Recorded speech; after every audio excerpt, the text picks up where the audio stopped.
আজকে দেখছেন না কোন একজনকে দিয়ে দিয়েছি জাহাঙ্গীরের কুকুর, কত মলি সাহেব দেখছেন না লাইভ দিচ্ছে, এটা বলা ঠিক হয়েছে।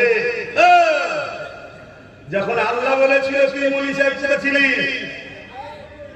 যখন রোজার মাসে ওই জাহান্নামের কুকুরটা গরিবের ইফতার গুলো ভেঙেছে, গরিবের ঘর গুলো ভেঙেছে, গরিবের কাল ভেঙেছে, রোজার মাসে নিরীহ মুসলমানদের ঘর বাড়ি ভেঙে দিয়েছিল, রোজার মাসে নিরীহ মুসলমানদেরকে উচ্ছেদ ছেড়ে দিয়েছিল, বাচ্চা বাচ্চা ছেলেদের এখন রোজার মাসে মেরেছিল। 2021 মনে পড়ছে এই জাহান্নামের কুকুর যখন মুসলমানদের উপরে জুলুম করছিল, এই মুনাফিক বক্তা মনি সাহেব তুই তখন কোথায় ছিলি যে জুলুমটা অন্যায় হচ্ছে?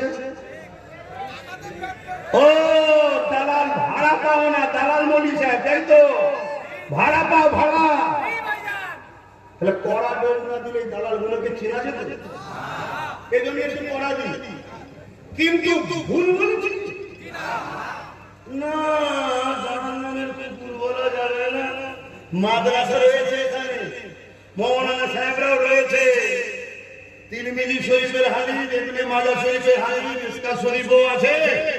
আল্লাহর নবী খারিজিদের কথা জাহান্নামের কুকুর বলেছেন। শুনছেন আমার কথা?